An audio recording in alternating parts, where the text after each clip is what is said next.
Tell me, how are you feeling this morning, Cara? I feel great. It's an exciting morning, and I was pretty excited to go in there with my daughter and vote. What do you think?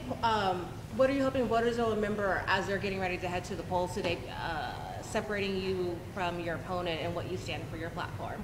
Well, first and foremost, I just hope people go out and vote. But I think that the campaign we've run has demonstrated that I'm the kind of candidate that's going to stand up and fight for people in the district.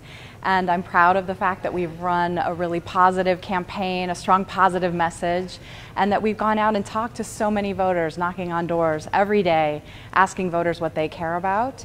And I think people know now that I will represent them really fairly, honestly, and sincerely in Congress.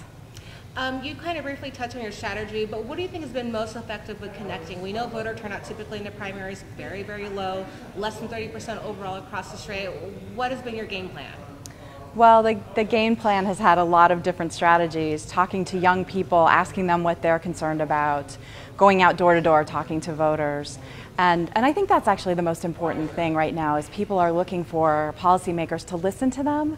And we found that asking them what they're worried about has been pretty effective. What people are talking about is healthcare, education, the economy, and the environment. These are things that Nebraskans are concerned about, and they're looking for people to go and fight for those things in Congress. Mm-hmm. Looking ahead, I know, to November in just a few months, if you should be able to move past the primary, what will you do as far as separating yourself, obviously, from Don Bacon? You're running against, you could be running against him. Mm-hmm. Is there kind of a sense from people you've been speaking to that the country's going in a different direction that maybe they're worried about? Or what have you been hearing in regards to DC right now? Right. Well, I believe what we are hearing from voters in the district is that they feel like their current representative doesn't represent their values, and that actually a lot of politicians in DC aren't representing their values. So I would hope to bring the values of Nebraskans, the values of the people that I've had the opportunity to talk to, and we'll be talking to a lot more voters in the next few months.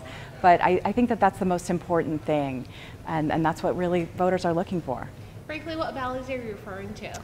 I believe that this country was founded upon the principles of looking out for one another, treating people fairly, not discriminating against people. And so those are the things that the voters are telling me that they're worried about right now. They're worried about their health care.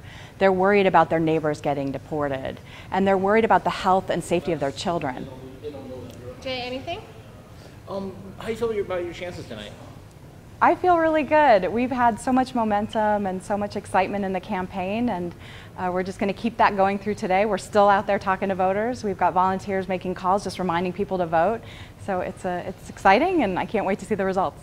Any words for your supporters?